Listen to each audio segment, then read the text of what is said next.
बाद फिर यह जागो और जगाओ कस के लगाओ नारे। फिर यह कार्यक्रम की अगली कड़ी अपने मकाम पे होगी। आइए भाई अजय अग्रवाल जी से एक भजन सुनते हैं।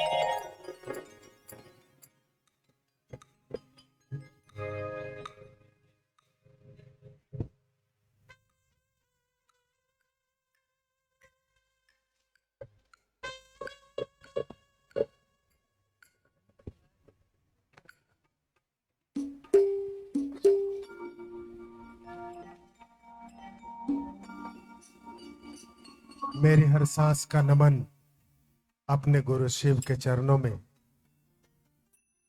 वरेण्य गुरु भ्राता साहब श्री हरिंद्रानंद जी के चरणों में, माँ दीदी नीलम आनंद के चरणों में और अर्चितानंद भैया और बरखा दीदी के चरणों में, उपस्थित सभी भाई बहनों के चरणों में मेरा प्रणाम है। मेरा प्रणाम स्वीकार करें।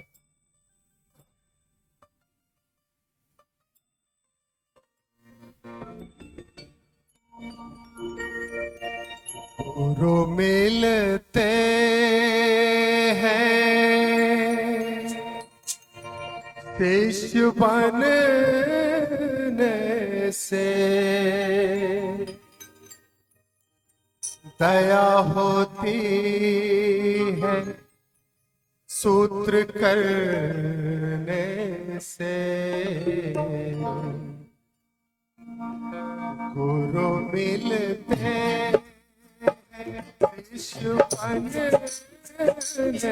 से, दया होती है सूत्र करने से। गुरु मिलते हैं।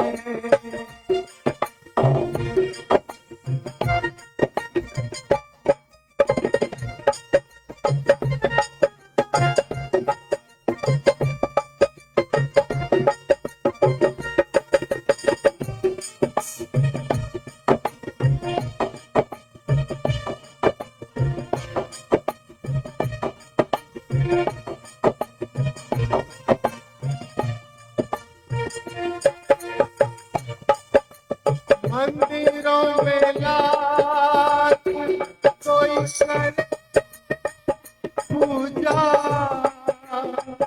गुरु विश्वास नहीं दूजा। मंदिरों में लाख कोई करे पूजा, गुरु विश्वास नहीं दूजा। कुछ भी हासिल नहीं जमाने से, गुरु मिलते शिष्य बनने से, दया होती है सूत्र करने से। गुरु मिलते हैं।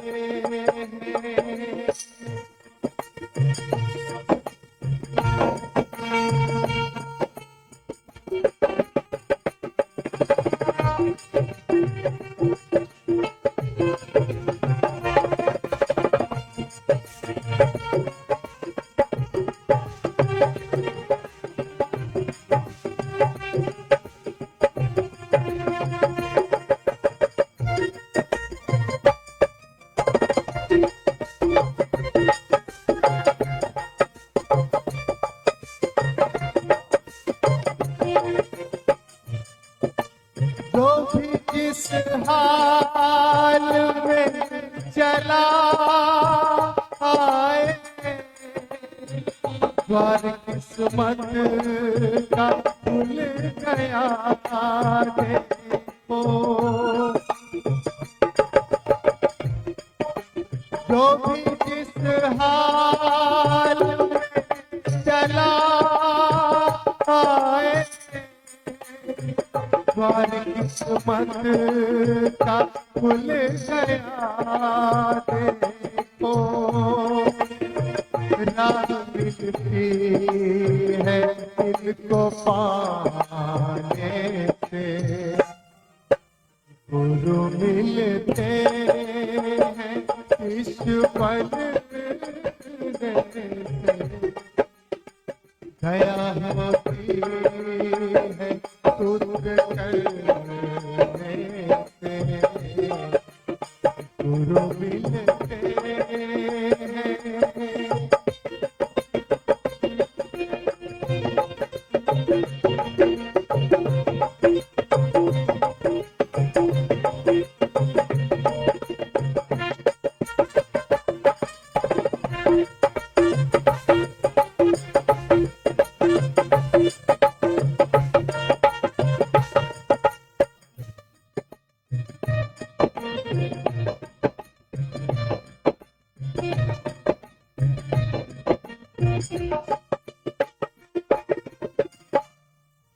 तर्क हो लाख किसी के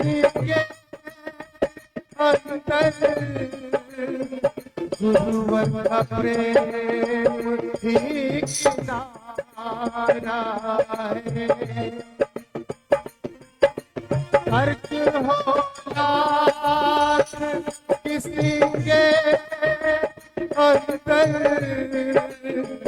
गुरुवर का प्रेम ही किनारा है। गुरु मिलते नहीं फसाने से, गुरु मिलते हैं ईश्वर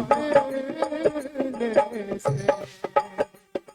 दया होती है सूत्र करने से, गुरु मिलते हैं।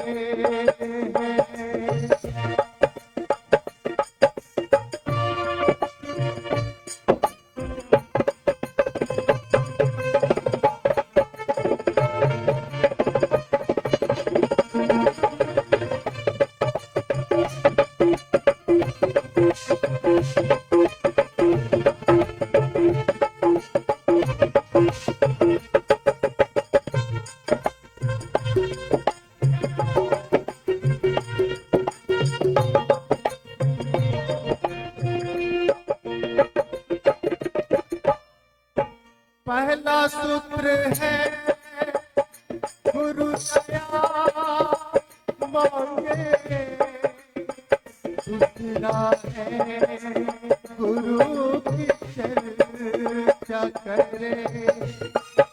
पहला सूत्र है गुरु दया मांगे, दूसरा है गुरु की चर्चा करे। तीसरा नमन गुरु को करने से, गुरु मिलते हैं ईश्वर से।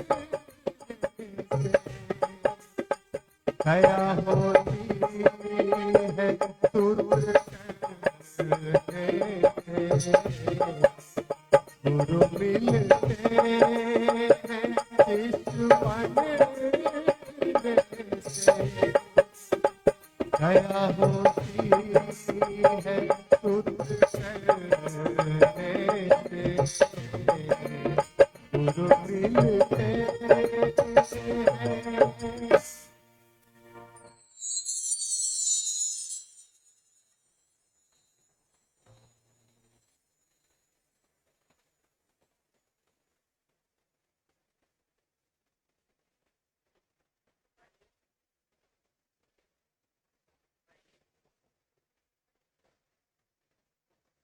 आइए हम सभी इस पावन महोत्सव की अगली कड़ी में सुनेंगे प्रोफेसर रामेश्वर मंडल सर को, जिनके लिए विषय है जगत गुरु शिव की शिष्यता के पृष्ठभूमि। गंभीरता से सुनिएगा।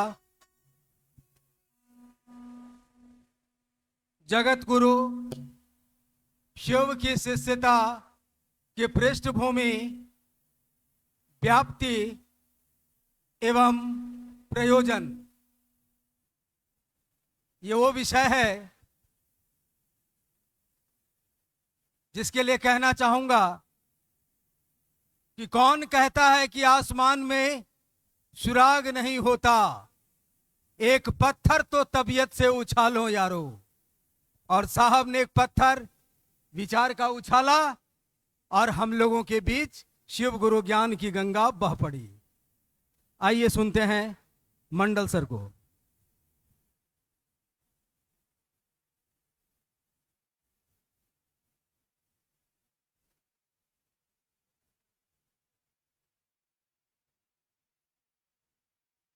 इसमें अपने गुरु भगवान शिव के चरणों में प्रणाम प्रणाम निवेदित है। इस कालखंड के प्रथम शिष्य से अपने वरेण्य गुरु भ्राता साहब श्री हरिंद्रानंद जी और इस कालखंड की प्रथम शिव शिष्या हम सबों की शक्ति स्वरूपा दीदी नीलम आनंद के चरणों में, यहाँ उपस्थित आप अपने सभी भाई बहनों के चरणों में मेरा प्रणाम है। जगत गुरु भगवान शिव की शिष्यता भारतीय अध्यात्म की सबसे अनमोल देन है। ये कहना गलत नहीं होगा कि पड़ा पारस बेचे तेल, देखो भाई किस्मत का खेल। वो पारस मणि हमारे संस्कृति की विरासत है, जिस पारस पत्थर से लोहे को सोना बनाया जाता है। यह आध्यात्म की विद्या, स्वयं को जानने की विद्या, अपने जीवन के बंधनों से मुक्त होने की विद्या, आध्यात्म की विद्या। इस विद्या के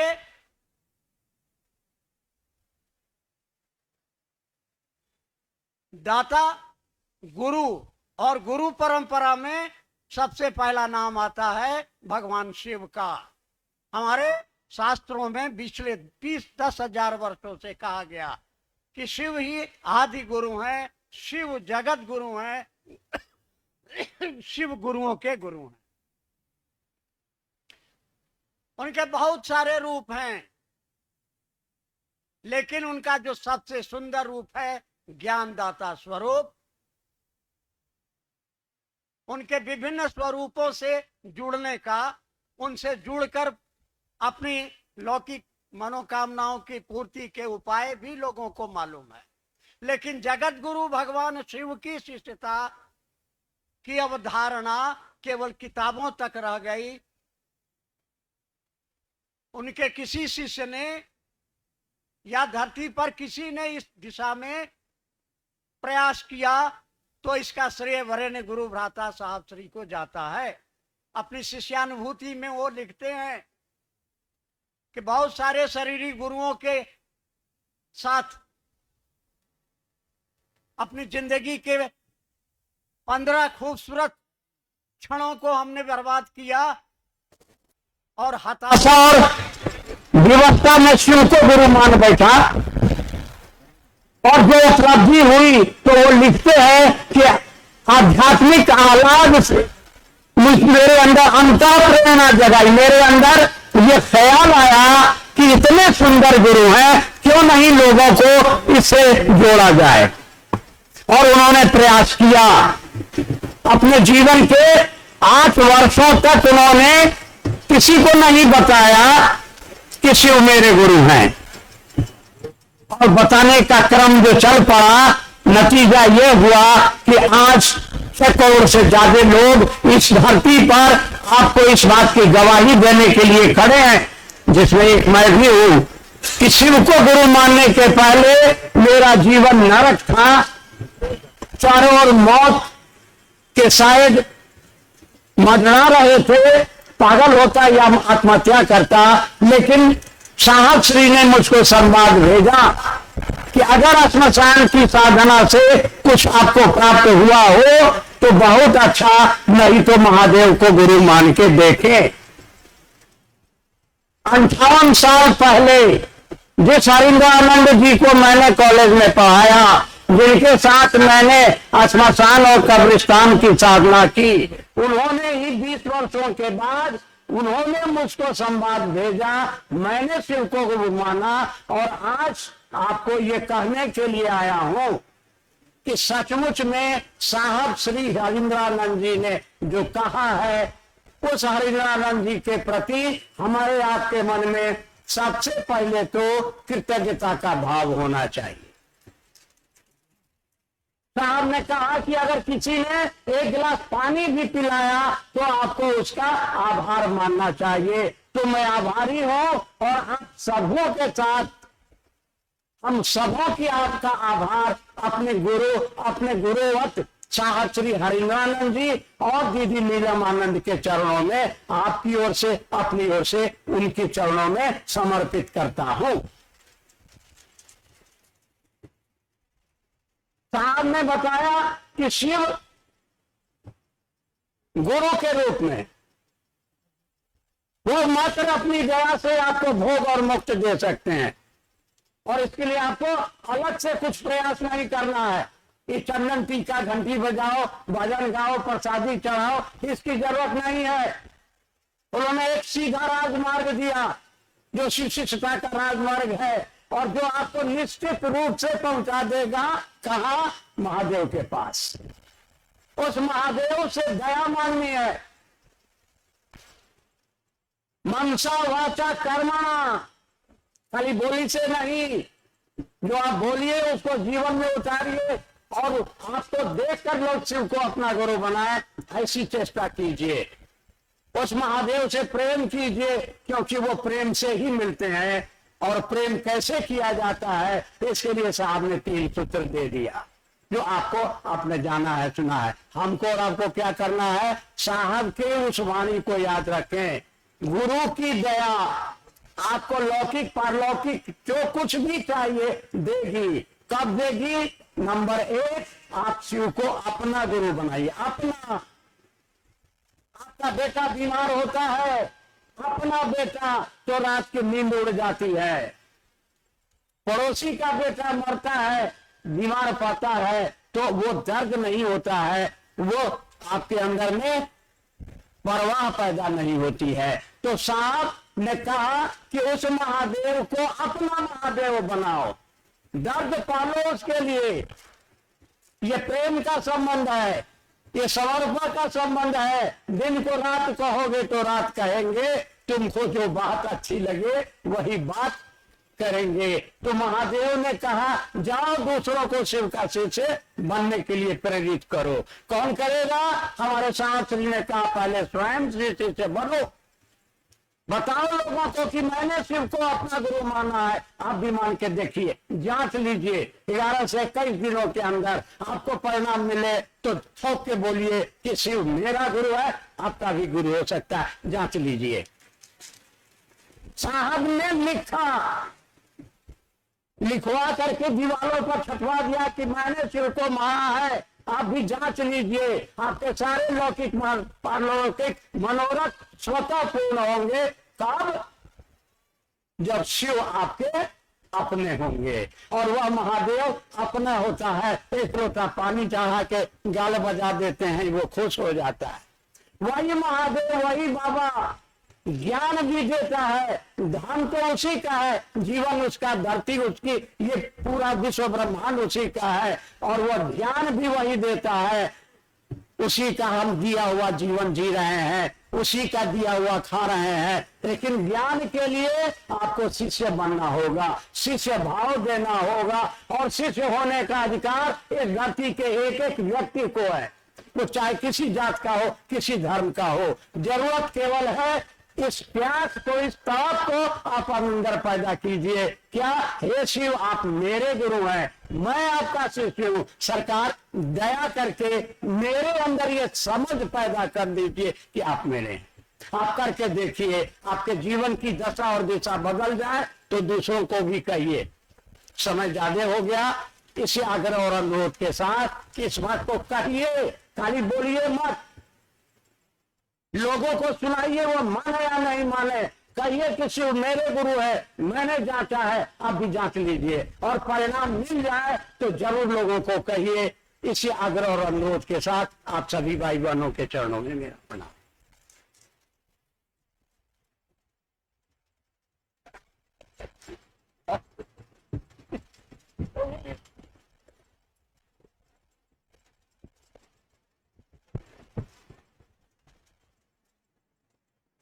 बहुत सारे भाई बहनों ने इस कार्यक्रम में भाग लेकर शिव को अपना गुरु बनाया है। उन्होंने अपना नाम भेजा है शिव गुरु के इस मंच तक। उन तमाम गुरु भाई बहनों के नामों की घोषणा हम शिव के अनंत अंतरिक्ष साम्राज्य को देते हैं। कृपया अनंत अंतरिक्ष साम्राज्य इसे दर्ज करे। जागो जागो महादेव।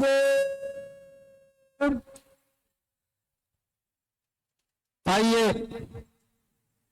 अब हम एक भजन सुनेंगे और इसके बाद भैया श्री अर्जित आनंद जी को सुनेंगे। हम आप अपनों से अपनी बात करते हुए उनके आने से पहले हम एक भजन सुनते हैं। भाई आलोक जी, भाई आलोक जी,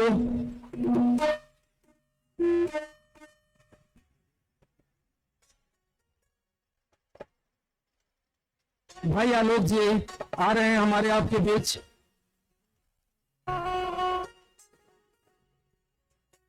साहब दीदी के इस अभियान को, इस शिव से सीता तो हमको आपको स्नेह स्नेह आगे बढ़ाते रहना है। आइए भाई आलोक जी से एक भजन सुनते हैं, उसके बाद अनु भैया को सुनेंगे।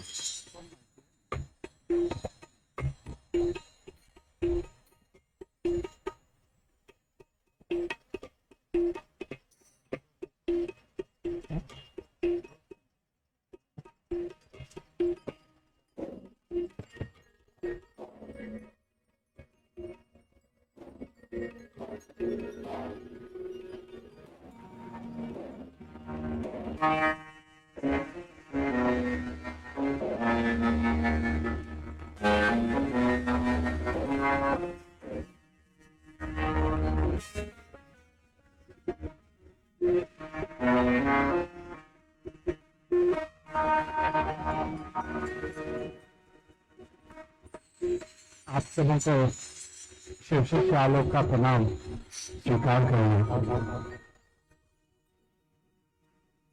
हमारे बड़े भैया अर्जित आनंद भैया और बरकत दीदी, उनका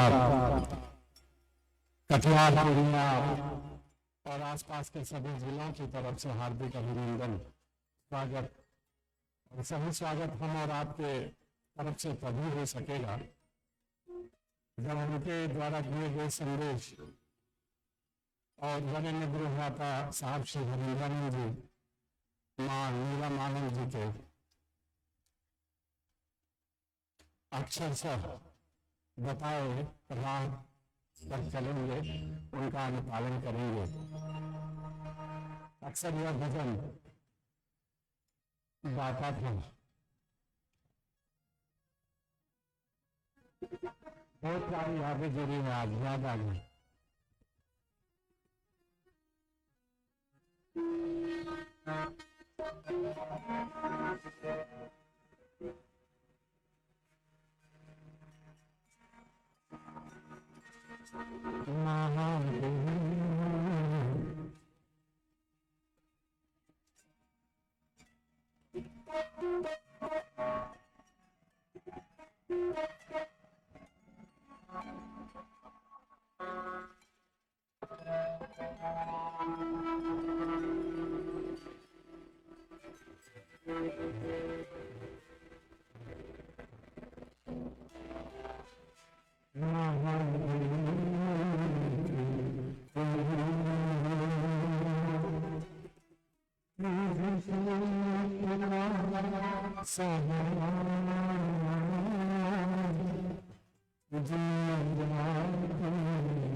आइए अब हम आप उनको सुनेंगे जिन्होंने अपने जीवन के शेष समय को साहब दीदी के संकल्प में व्यतीत करने का नवीन संकल्प लिया है। भैया श्री हर्षितानंद जी,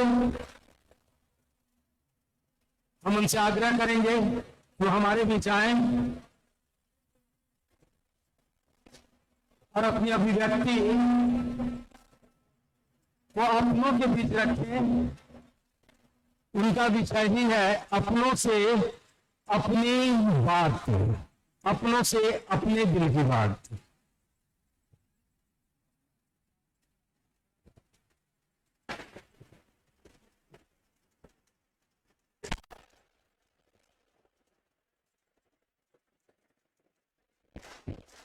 अपने गुरु महादेव साहब दीदी और रानी पत्रा के इस मैदान में उपस्थित तमाम गुरु भाई गुरु बहनों को मेरा प्रणाम है।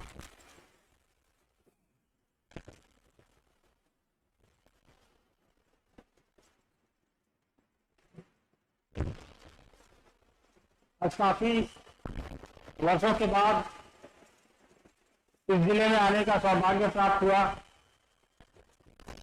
आप लोगों ने मौका दिया यहाँ आने का, आपसे मिलने का, आपसे बातें करने का, अपने गुरु की चर्चा कुछ सुनने का और कुछ सुनाने का।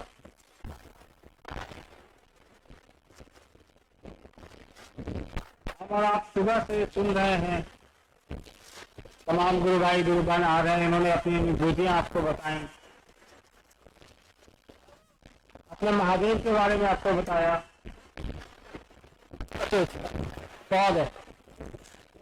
अपने महादेव के बारे में आपको बताया। उसी महादेव के बारे में, इस महादेव की पूजा हजारों साल से हमारे आपके यहाँ होती आई, जिसका वर्णन किताबों में है, वेदों में है। उसी महादेव की बात हो रही है जो घर घर के बाबा हैं। जैसे चंदा सबके मामा है, महादेव भी घर घर के बाबा है। हर घर में वो पूजित है, हर घर में उनकी पूजा होती। हिंदुस्तान का कोई ऐसा ही घर न हो जहां भगवान शिव की पूजा नहीं होती। आज हम और आप सब यहाँ इकट्ठा हैं, ये महफिल जो सजी है महादेव की, महादेव के पुरुष स्वरूप को लेकर सजी। भगवान के रूप में तो हम और आप उनके मंदिरों में जाते रहे हैं, आगे भी जाएंगे, पूजा करते रहे हैं, आगे भी करेंगे। लेकिन शिव के गुरु स्वरूप से जुड़ने का जो मूल उद्देश्य हमारा आपका है, उसकी शुरुआत जिन्होंने की, उनका नाम साहब श्री हरिंद्रानंद जी है। यहाँ उपस्थित तमाम लोग जानते हैं, देश दुनिया के लोग जानते हैं। और ऐसा नहीं है कि साहब श्री ने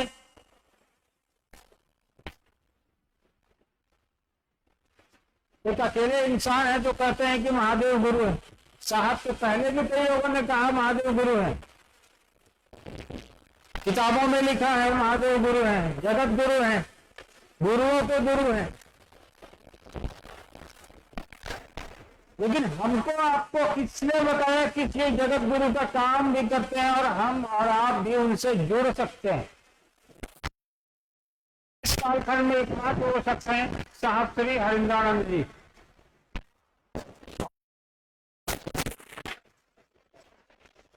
आज से पहले जब भी साहब ने कमरे से बाहर शिव की चर्चा शुरू की, लोगों को बताना शुरू किया, उसके पहले इतने शिष्य हुए, प्रसिद्ध हुए, उन्होंने लोगों को क्यों नहीं बताया? साहब को क्या जरूरत आन पड़ी कि लोगों को कहा कि नहीं, तो महादेव सबका है, भगवान के रूप में तुमको दे सकता है, हमको दे सकता है, धन वैभव संपदा सुख शांति।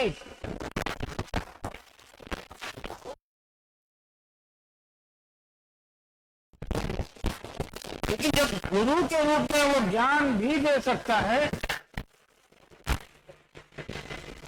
तो ज्ञान के की प्राप्ति के लिए हम और आप वहां क्यों नहीं जाएं, वहां क्यों नहीं पहुंचे?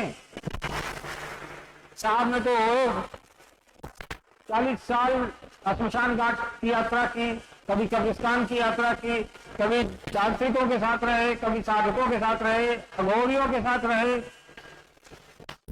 शारीरिक गुरुओं के साथ उन्होंने समय बिताया, लेकिन उनको मनोनुकूल चीजें नहीं मिली। जिस चीज से उनको लगे कि जो मैं ढूंढ रहा था वो मुझे मिला। हाँ, चमत्कार उन्होंने अपने जीवन में बहुत सीख लिए, किए भी, लेकिन साहब का उद्देश्य चमत्कार सीखना नहीं था। कालांतर में जब इन चीजों से साहब का मोह भंग हुआ, तो आपको पता है कि साहब के जीवन में 3 सूत्र आए, अनुभूत हुआ, उद्घोषित हुआ उनके विचारों में। और ऐसा नहीं है कि वो 3 सूत्र आने के बाद उन्होंने ये कह दिया कि अब आप लोग भी करो। पहले इसको उन्होंने अपने ऊपर टेस्ट किया, खुद इस्तेमाल किया, उसका परिणाम देखा। क्योंकि पिछले 40 वर्षों में उनको कई जगह धोखे मिले थे, तांत्रिकों के द्वारा, कई गुरुओं के द्वारा, श्मशान घाट में, कब्रिस्तान में। साहब ने कहा कि अब जब तक कि मैं अपने ऊपर इसको टेस्ट नहीं करूंगा, तब तक लोगों तक ये बात नहीं पहुंचाऊंगा। वो भी कई एक वर्षों तक साहब ने नहीं कहा किसी को। जब उनको ये घोषणा हुई, उनको ये कहा गया कि तुम जो करते हो वो कहते नहीं हो।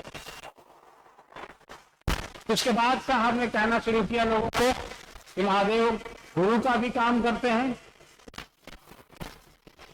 उनके गुरु स्वरूप से जुड़ने की ये विधा है, आप इस विधा से तुम तक पहुंच सकते हैं, अपना शिष्य भाव उनको प्रेषित कर सकते हैं। साहब ने 3 सूत्र ही बताया ना, कोई चौथा तो बताया नहीं। उन्होंने बिल्कुल आसान शब्दों में उनके गुरु स्वरूप से जुड़ने की विधा हमको और आपको बता दी। कोई बंधन नहीं रखा, ना तो दीक्षा लेनी है किसी से, ना किसी को देनी है, ना किसी से पैसे लेने हैं, ना किसी को देने हैं। आप कौन से धर्म से आते हैं, कौन सी जाति से आते हैं, आप क्या खाते हैं, आप गोरे हैं, आप काले हैं, आप अमीर हैं, आप गरीब हैं, कोई बंधन नहीं, बंधन हो भी नहीं सकता। लेकिन महादेव तो सबका है। अगर महादेव सबका है तो बंधन कहाँ, इसका कोई सवाल ही नहीं है। साहब ने कहा कि हर वो आदमी ये पात्रता रखता है जो धरती पर आया है कि वो शिव को अपना गुरु बना सके, महेश्वर शिव को अपना गुरु बना सके। और देखिए साहब ने आज से 40 साल 35 साल पहले जो यात्रा शुरू की, दीदी ने कदम कदम पर साहब का साथ दिया, उनके साथ चली। साहब खुद एक अधिकारी, दीदी खुद एक जमींदार की पुत्री रही। आज साहब और दीदी दोनों ही शरीर में उपलब्ध नहीं है, लेकिन उनकी ऊर्जा देखिए, उनका आशीर्वाद देखिए कि हम और आप इतनी बड़ी संख्या में यहाँ पे एक दूसरे से मिलने आए हैं, अपने गुरु की बात करने आए हैं, महादेव की बात करने आए हैं, कुछ सुनने आए हैं, कुछ सुनाने आए हैं। आखिर कुछ ना कुछ तो है। आज करोड़ों लोगों ने शिव को अपना गुरु आखिर क्यों बनाया? आज हजारों लोग जो यहाँ सामने बैठे हैं वो यहाँ क्यों पहुंचे हैं इस रानी पथरा के प्रांगण में?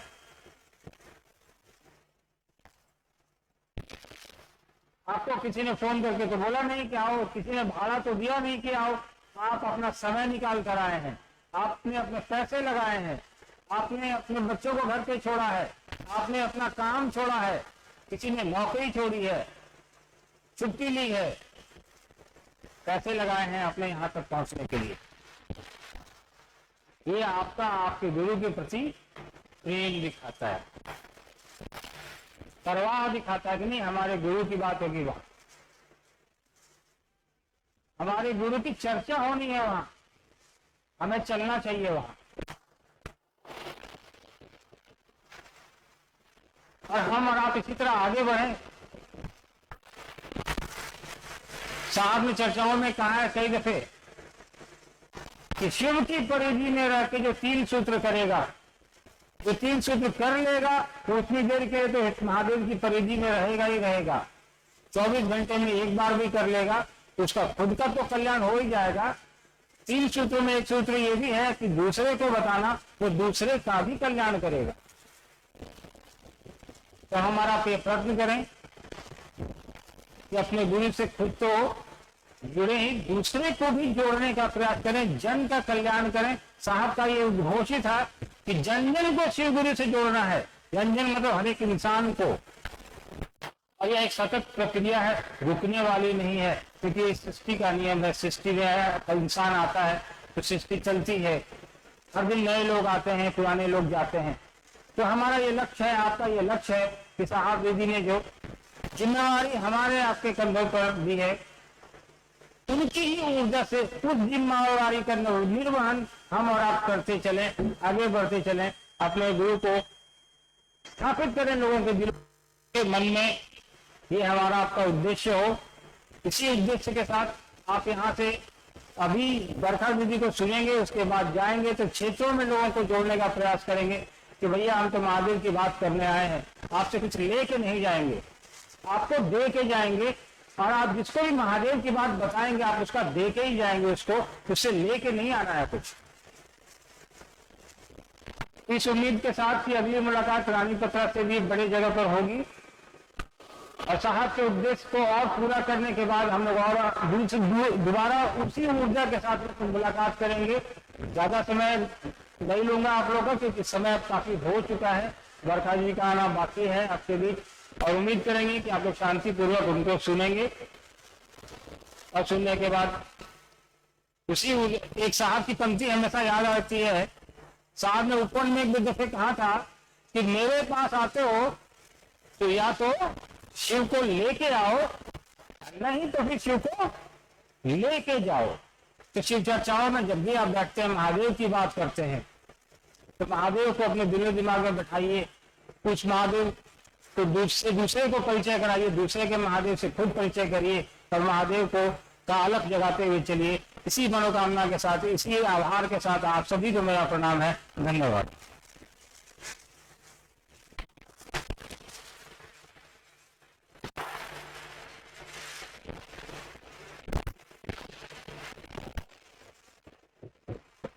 अभी हम लोग भैया श्री अर्चितानंद जी को सुन रहे थे। अब आगे हम लोग दीदी बरखानंद जी को सुनेंगे।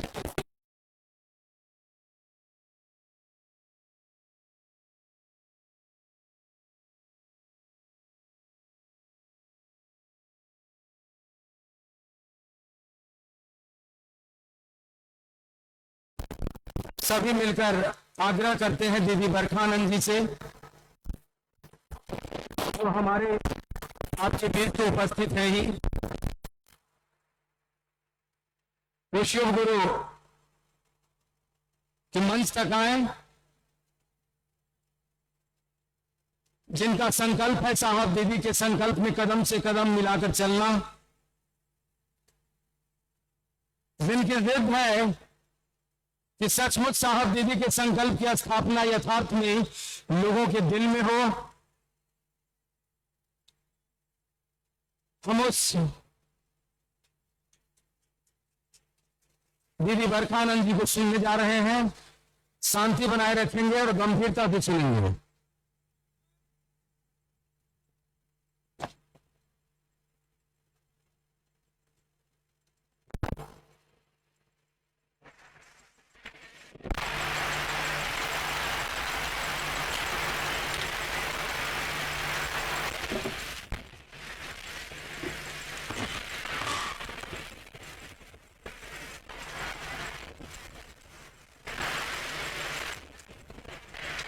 मेरे गुरु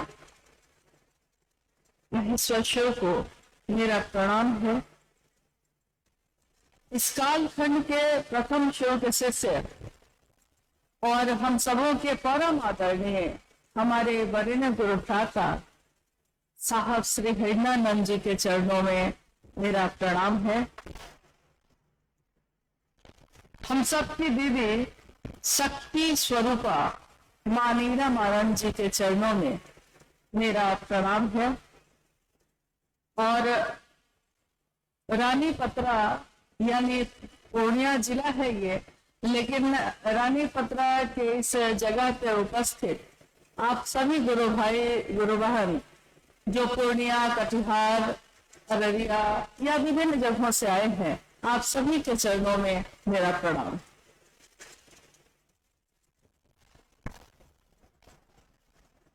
हम सबका सौभाग्य है कि इस धरती पे आने का मौका मिला जहां हमारे साहब अनगिनत बार आए और यहां आकर उन्हें अच्छा लगा। ये भी हम सबका सौभाग्य ही है, क्योंकि उनका अच्छा लगना हम सबके लिए कल्याणकारी होता है, शुभ होता है। रानी पत्रा में जैसा अभी गुरु भाई लोग बता रहे थे, पहली बार शिव गुरु महोत्सव में जब साहब आए थे 1996 में, 2006 में एक शिव गुरु महोत्सव जब आयोजित हुआ, उसमें साहब के साथ हम सबको भी आने का मौका मिला था। और उसके बाद कुछ समय के बाद एक संगोष्ठी भी हुई जो यही रानी पत्रा के इसी प्राकृतिक चिकित्सालय के परिसर में आयोजित की गई थी। हमारे साहब मंच पे विराजमान हैं और वो कह रहे हैं गुरु भाई गुरु बहनों से कि पास आइए कि हम नहीं आएंगे बार बार। सारे गुरु भाई गुरु बहन थोड़ा चकित हो गए। उनको लगा कि ऐसी बात साहब क्यों कह रहे हैं। बाद में भी हम लोगों ने उनसे कहा कि आप ऐसी बात क्यों कहते हैं।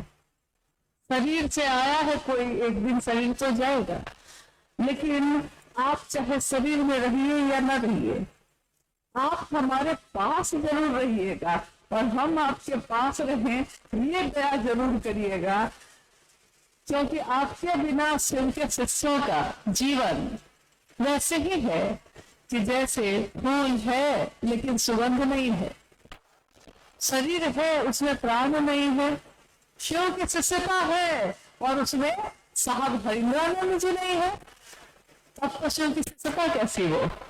क्योंकि शिव गुरु हैं, ये पहचान साहब हरिनानंद जी ने ही करवाई हमको आपको, इससे पहले तो हम लोगों को पता नहीं। आइए हम लोग इस विषय पे बात करते हैं। साहब हरिनानंद जी की, हमारे वरिष्ठ गुरु भ्राता की उस वाणी को याद करते हैं जिसमें उन्होंने हम जैसों को, हम क्या हैं, हम लोग साधारण सामान्य मनुष्य हैं, सामान्य से भी अति सामान्य है। जीवन को जीने के लिए रोज सोचते हैं, घर को चलाने के लिए रोज कमाते हैं, खेतों में खटते हैं, भविष्य की योजना बनाते हैं, सोचते हैं सुखी होना, दुखी हो जाते हैं, सोचते हैं स्वस्थ होना, हॉस्पिटल पहुंच जाते हैं। यानी सामान्य से भी अति सामान्य हम और आप। शास्त्र भी नहीं पढ़ा हमने कभी, पुराण भी नहीं पढ़ा। कोई कहे कि 10 श्लोक पढ़ के सुनाओ तो नहीं पता है। किताबें नहीं पढ़ी, वेद नहीं पढ़ा, उपनिषद नहीं पढ़ा, और पढ़ा तो सीधे शिव की बात ही पढ़ ली, और वो भी अपने दिल में ही पढ़ ली। किसके कारण? साहब हरिनानंद जी ने कहा कि गुरु, सदगुरु और जगत गुरु, गुरु की 3 श्रेणियां हैं। 3 श्रेणी के गुरु होते हैं। गुरु, इस शब्द की व्याख्या उन्होंने की कि गुरु का अर्थ होता है जो अंधेरे से रोशनी की तरफ ले जाए। और अंधेरा तो है ही, हर जगह है, शाश्वत है।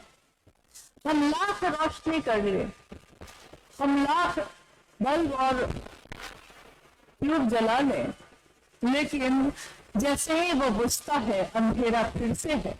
यानी अंधेरा तो है इस जगत में, मानसिक तल पर भी और आध्यात्मिक तल पर भी अंधेरा तो है ही। उस अंधेरे में गुरु रोशनी लाते हैं, उजाला भर देते हैं। मन उजियारा जब जब छाए, जग उजियारा होए। मन में जब जब उजियारा छाता है, ये जग भी रोशन होता है, जग में भी उजियारा छाता है। और गुरु के लिए उन्होंने कहा कि गुरु अपने शिष्य को, कोई गुरु अपने शिष्य को अपने दर्शन से, अपनी वाणी से, अपने स्पर्श से, साधना और जप से ईश्वर की तरफ ले जाने का काम करता है। हम सारे अति सामान्य लोग गुरु की खोज भी करते हैं तो सही गुरु नहीं मिल पाता, और अगर मिलता भी है तो उस तक पहुंचना बड़ा कठिन है, पहुंच नहीं पाते। यानी सामान्यतः गुरु की वाणी से भी वंचित हो जाते हैं, स्पर्श से भी वंचित हो जाते हैं, दर्शन भी बहुत दूर से ही कर पाते हैं। साधना और जप होता नहीं हमसे। साधना यानी ईश्वर के प्रति मन को एकाग्र करके एक हो जाना, मन को एक कर लेना। जैसे ही बैठते हैं पूजा घर में या कहीं भी, मन को चाहते हैं कि एकाग्र करें, लेकिन मन जाता है बाजार में, मन जाता है रिश्तों पे, मन जाता है सुख और दुख पे, मन टिकता ही नहीं, साधना भी नहीं हो पाती। जब गुरु का नाम जप हो जाए या मंत्र का जप हो जाए, वो भी नहीं हो पाता। माला लेकर बैठते तो है, लेकिन नींद आ जाती है, माला हाथ से छूट जाती है, या मन भटक जाता है, माला पे भी जप नहीं हो पाता। अब सदगुरु श्रेणी के गुरु हैं। सदगुरु श्रेणी में साहब ने इसकी व्याख्या की, सदगुरु अपनी दया से आपको शिव से मिलवा सकते हैं। वो मात्र अपनी दया से मिलवा सकते हैं, लेकिन एक शर्त होती है उसमें। विशेष शर्तों के अधीन आए हुए लोगों को ही वो ऐसा कर सकते हैं, ईश्वर से मिलवा सकते हैं। कौन है ये? विशेष शर्त का अर्थ होता है कि सदगुरु तो हो गए हैं, लेकिन उनकी शरीर में है तो पसंद और नापसंद है। किसी को ब्रह्मचारी बन के आना पड़ता है, यानी गृहस्थ आश्रम को छोड़ के आना होगा, मांसाहार का त्याग करना होगा, प्याज लहसुन नहीं खाना होगा, किस जाति के हैं, किस धर्म के हैं, किस कुल के हैं, किस वंश के हैं, इन बातों का भी ध्यान उसमें आ जाता है। यानी पूरी तरह मुक्त तो सदगुरु भी नहीं हो पाते, लेकिन वो अपनी दया से अगर उनके इन शर्तों के घेरे में लोग आते हैं तो उनको वो ईश्वर से मिलवा सकते हैं। सदगुरु की व्याख्या जो साहब ने कही है वो ये है। अब आते हैं जो हमारे आपके गुरु हैं, जगत गुरु शिव। जगत गुरु शिव यानी कि वो महादेव जो ईश्वर के रूप में पूजित है, आज से नहीं, जब से ये सृष्टि है तब से। काल बदलता है, सदियां बदलती हैं, शिव का रूप कभी नहीं बदला। काल बदला, सदियां गुजरी, वक्त बदला, सृष्टि का पल प्रतिपल बदल रहा है, लेकिन शिव की सुंदरता उतनी है, शिव उतने ही सत्य हैं। जब उस समय थे वही आज भी है। जगत गुरु के रूप में शिव का शिष्य कैसे बना जा सकता है? क्योंकि अभी अभी मैंने आपको बताया कि गुरु के लिए भी कुछ पात्रता चाहिए, सदगुरु के पास जाने के लिए भी कुछ पात्रता चाहिए। तो जब सामान्य और मनुष्य में यानी शरीरधारी रूप में रहते हुए गुरु पात्रता खोजते हैं, योग्यता खोजते हैं, तो हम तो बात कर रहे हैं अब जगत गुरु की, गुरुओं के गुरु की, सदगुरुओं के गुरु की, यानी महागुरु महादेव खुद, विश्व गुरु महादेव स्वयं। तो एक साधारण इंसान सोचता है कि महादेव मेरे गुरु होंगे तो महादेव क्या क्या पात्रता खोजेंगे, और हमको आपको आता क्या है, तो हम उनके शिष्य बनेंगे कैसे? साहब ने कहा कि जब जगत गुरु शिव खुद गुरु होते हैं और कोई मानव अपने मन में, कोई जीव अपने मन में सिर्फ ये विचार रखता है कि शिव मेरे गुरु होंगे, उस शिव को, उस मानव के अभ्युदय का भार लेना ही पड़ता है, उनको गुरु बनना ही पड़ेगा। वो विवश है गुरु बनने को, क्योंकि वो कुर्सी पे बैठे हैं जगत गुरु के। तो जैसे ही हम सब उद्घोष करते हैं जगत गुरु शिव, वैसे ही सारी संकीर्णताएं, सारी विशेष परिस्थिति, सारी नियम और कानून सारे के सारे ध्वस्त हो जाते हैं, क्योंकि अब सीधे जगत गुरु शिव से जुड़ने की बात आ गई। स्वाभाविक है कि जब गुरु और शिव कैसे गुरु होंगे, मात्र हमारे आपके मन में इस विचार से कि शिव मेरे हैं, शिव मेरे हो जाते हैं। कितना सहज है, कितना सरल है, लेकिन हम लोग आज तक सोचते रहे कि बहुत कठिन है, बहुत दूर का रास्ता है। अब हम आते हैं कि गुरु जब 3 तरह के होते हैं तो शिष्य भी 3 तरह के होंगे ना। प्राथमिक यानी कि पहला क्लास में पढ़ने वाले बच्चे का जो गुरु होगा, उस गुरु का जो शिष्य होगा, उसका एक जगह होगी उसकी, यानी प्राथमिक। उससे ऊपर होगा तो माध्यमिक, उससे ऊपर होगा तो सबसे ऊपर, जो हम लोग कहते हैं हाई स्कूल, कॉलेज। यानी जैसे जैसे गुरु बढ़ते हैं शिष्य की पात्रता भी बढ़ती है। तो एक सामान्य शरीरधारी गुरु जब होंगे तो शास्त्रों ने कहा है कि उनके शिष्य कैसे शिष्य होंगे, तो साधन शिष्य। साधन यानी कि मैंने अभी कहा कि साधना और जप से, वाणी स्पर्श और दर्शन से जो ईश्वर की तरफ ले जाते हैं, उनके शिष्यों की श्रेणी होगी साधन सिद्ध, यानी साधन के द्वारा, साधना के द्वारा कर्म करके, क्रिया करके ईश्वर की तरफ जा सकते हैं। जब हम कहते हैं सदगुरु, उनके शिष्यों की श्रेणी क्या होगी, तो साहब ने कहा कि कृपा से, यानी वो अपनी कृपा से अपने शिष्य को शिव की तरफ उन्मुख कर लेते हैं, दया कर देते हैं, कृपा कर देते हैं।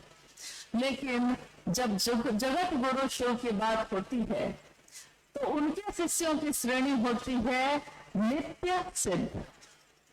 इसकी व्याख्या साहब ने की। नित्य सिद्ध का अर्थ होता है कि यानी जिसने कोई सिद्धि का प्रयास नहीं किया, उसको सिद्धियां प्राप्त ही है। है उसको कुछ भी करने की जरूरत नहीं। तो शिव के शिष्यों के लिए साहब हरिंद्रानंद जी ने कहा कि मात्र उसके शिव की, उसके गुरु की दया ही उसको शिष्य बनाती है। उसको कोई प्रयास करने की जरूरत नहीं, कोई साधना नहीं आती तब भी, कोई माला का जप नहीं होता है तब भी, कोई जप नहीं होता है तब भी हमारे गुरु शिव हो सकते हैं। आज तक के इतिहास में गुरु और शिष्य परंपरा में इस तरह की पद्धति, इस तरह का रास्ता हर जीव के लिए, जन जन के लिए कभी नहीं आया ही नहीं। जबकि शिव के शिष्य भी हुए, शिव के भक्त भी हुए, शिव की पूजा करने वाले लोग भी हुए और शिव को गुरु मानने वाले लोग भी हुए, लेकिन किसी ने उस गुरु की स्थापना जन जन में नहीं की।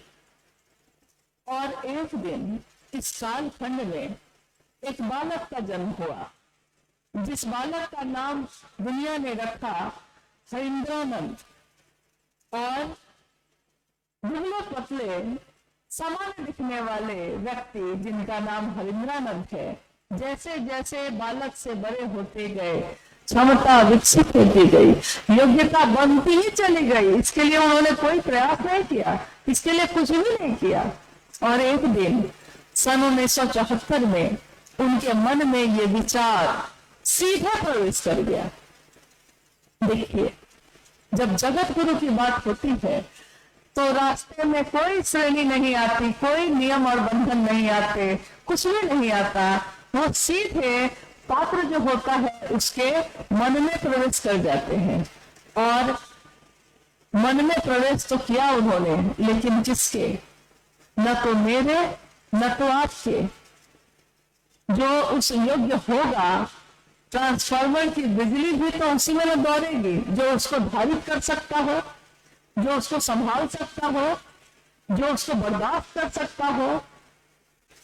तो 1974 में साहब के विचारों में ये आया कि गुरु भगवान होते हैं तो भगवान गुरु क्यों नहीं है। भगवान वो शिव को कहते थे, उन्होंने शिव को ही अपना गुरु बना लिया। और उनके जीवन की यात्रा, ये आध्यात्मिक यात्रा शिव के शिष्य की ऐसी प्रारंभ हुई जैसे इस बार की यात्रा में हम लोगों ने जिन जिन जगह को देखा है, हम सब के सर झुक जाते हैं उस जगह को देखने के बाद। लगता है कि इतने वर्ष पूर्व हमारे साहब और मां नीलम आनंद कितनी कोमल रही है। वो एक चीरा भी काट ले तो जिसके बदन पे सूजन आ जाती है, वो गर्भवारी के शमशान भूमि में जमीन पे बैठकर अपने साहब के साथ शिव गुरु महोत्सव में शामिल हुई, 13 लोगों के साथ। जहां जाने का रास्ता भी नहीं, कोई सवारी नहीं, पैदल पैदल ही साहब स्टेशन से उतरकर उस स्थान तक जाते थे। मां नीलम आनंद और उनके साथ के लोग जाते थे। और धीरे धीरे ये शिव की शिष्यता व्यापक होती चली गई, बढ़ती चली गई।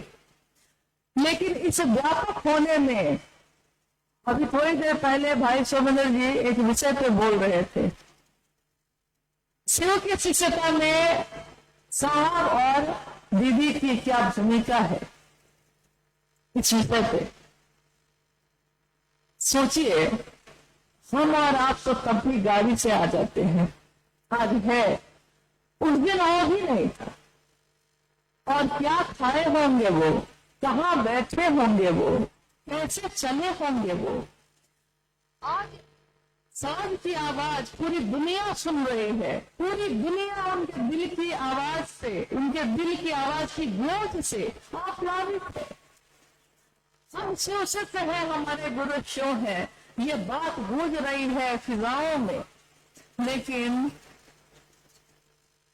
साज से जो आवाज निकली उसको सबने सुना, साज पे जो बीती है उसको किसने सुना।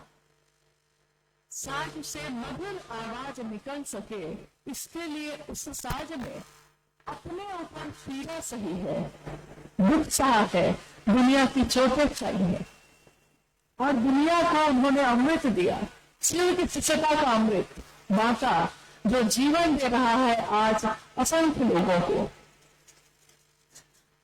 धीरे धीरे बिहार के विभिन्न जिलों से शिव शिष्यता व्यापक होते हुई इस पूर्णिया और कटिहार जिले में भी आई।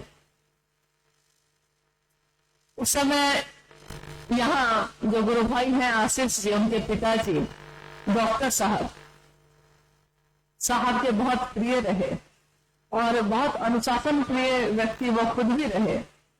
उन्होंने एक अहम भूमिका निभाई। हर व्यक्ति जो उस समय खड़ा था जब साहब के पास कोई नहीं था, आज हम लोग इतने लोग हैं कि कहीं भी बैठते हैं तो भीड़ हो जाती है, लेकिन उस दिन हमारे साहब और दीदी माँ के साथ कोई नहीं था। बस चंद लोगों के साथ उन्होंने ये यात्रा शुरू की। वो कहते हैं साहब कि अकेला ही चला था, लेकिन लोग मिलते गए, कारवां बनता गया। अकेले ही चले थे वो, कुछ लोग मिलते गए, उन सभी के प्रयास से कारवां बनता गया। लेकिन साहब ने हमेशा कहा कि जो व्यक्ति कृतज्ञ होता है वो आध्यात्मिक नहीं हो सकता। किसी ने उस समय आपको पानी पिलाया है, जब आपके पास पानी है तब उस पानी की कोई अहमियत नहीं होती, लेकिन किसी ने उस समय पानी पिलाया है जब मरुस्थल में भटक गए हैं हम, चारों तरफ रेत ही रेत है, बालू ही बालू है और कहीं पानी की एक बूंद भी नहीं है। उस समय अगर कोई एक घूंट पानी भी पिलाता है तो आप अपने जीवन में तो उसको नहीं भूलिएगा। शिव की शिष्यता की ये आध्यात्मिक यात्रा साहब की इस जगत में शुरू हुई। कुछ लोगों ने उनका साथ दिया। आज वो सारे लोग, कुछ साल बीत गए ना, वो सारे लोग वृद्ध हो गए हैं, बूढ़े हो गए हैं, शरीर अब अवस्थ हो गया है, चल नहीं पाता होगा, लेकिन मन से वो आज भी उतने ही सबल शिव शिष्य हैं। और साहब ने एक बार रांची में एक कार्यक्रम का आयोजन किया कि आओ करें बुजुर्गों का सम्मान। उस आयोजन में उन्होंने 2 पंक्ति लिख के वहां पोस्टर में लगवाया था और उसमें उन्होंने कहा था कि पांव सूखे हुए पत्तों पर अदब से रखना। ये सूखे हुए पत्ते जो फैले रहते हैं ना, हम लोग जब चलते हैं उस पे तो रौंद के निकल जाते हैं, सोचते हैं कि सूखे हुए पत्ते ही तो है ये, लेकिन हमारे साहब की दृष्टि देखिए, वो कहते हैं पांव सूखे हुए पत्तों पर अदब से रखना। धूप में मांगी थी तुमने पनाह इनसे कभी, धूप की चारों तरफ तो इसी पत्तों के नीचे आकर तुमने छाया मांगी थी, पनाह मांगा था। आज उसका जीवन खत्म हो रहा है, सूख कर गिर गया है, तो उसको अपने पैरों से मत रौंदना, अदब से रखना अपने पांव को, अगर रखते भी हो तो, क्योंकि इन लोगों ने उस समय महादेव का काम किया जब कोई साहब दीदी का साथ देने के लिए नहीं था। अगर नींव की पत्थर मजबूत नहीं होती, अगर कोई इमारत बनती है और नींव उसकी कमजोर होती है तो घर भी कमजोर ही बनता है। वो सदानंदपुर आपके पूर्णिया से ज्यादा दूर नहीं है, बेगूसराय की धरती है वो। सदानंदपुर में मंच पे अष्टमी का दिन था, मंच पे साहब खुद विराजमान है, मां नीलम उनके साथ बैठी हैं। अष्टमी का दिन है, नव दुर्गा की पूजा चल रही है। साहब ने यही कह के उस संगोष्ठी को रखा था कि उन्होंने कहा था, क्या लोग अब भी ये समझते हैं कि शिव और भगवती अलग अलग हैं? जो ये समझते होंगे वो नहीं आएंगे, लेकिन जिसने ये रहस्य जान लिया होगा कि सारी शक्तियों के प्रकटीकरण जहां से होता है वो शिव है। अगर शिव मिल गया तो सारी शक्तियां मिलती हैं, शिव मिल गया, राजा मिल गया तो उसके राज्य का सब कुछ हम लोग का होता है। तो साहब ने ये संगोष्ठी उस दिन रखी थी। उस संगोष्ठी में साहब ने कहा कि मैंने तो सोचा था कि शायद पूजा करते हुए आप अपने घर से आएंगे नहीं, लेकिन तब भी आप अपने शिव के लिए आए। और उस मंच से उन्होंने वहां उपस्थित सभी गुरु भाई गुरु बहनों को एक आशीर्वाद दिया, ये कह के दिया कि मैं शिव का शिष्य हरिंद्रानंद अनाधिकार ये आशीर्वाद देता हूं कि आज यहाँ जो भी उपस्थित हैं उन सब के मन में अपने जीवन के कष्ट या कोई कामनाएं उनके मन में जो होंगी, इस क्षण में जो भी कामना, कुछ भी कोई भी कामना वो करेंगे वो पूरी होगी, पूर्ण होगी। और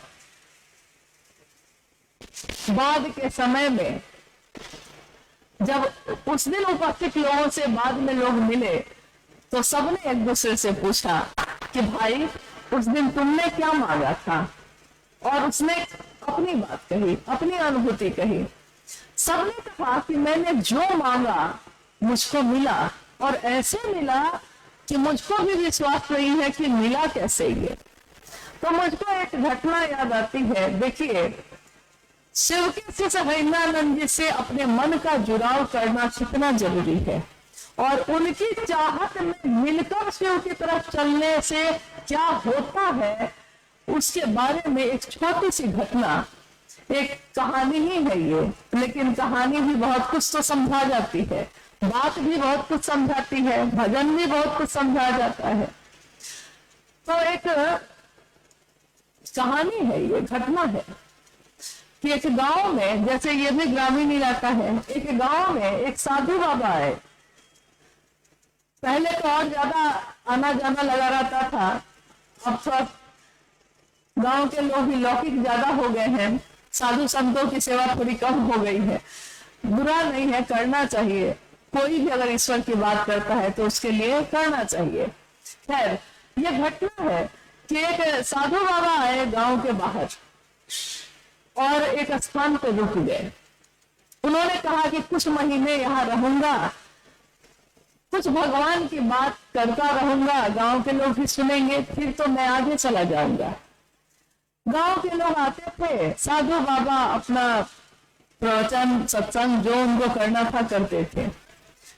गांव की एक महिला ने सोचा कि साधु बाबा भोजन कैसे करेंगे, तो उस महिला ने खुद ही बिना साधु बाबा के कहे हुए खुद ही सोच लिया कि मैं उनके लिए भोजन लेकर जाऊंगी रोज, भोजन लेकर जाऊंगी रोज। और वो जाने लगी, सुबह का रात का भोजन लेके जाती, पहुंचाती, साधु बाबा खा लेते, लौट आती।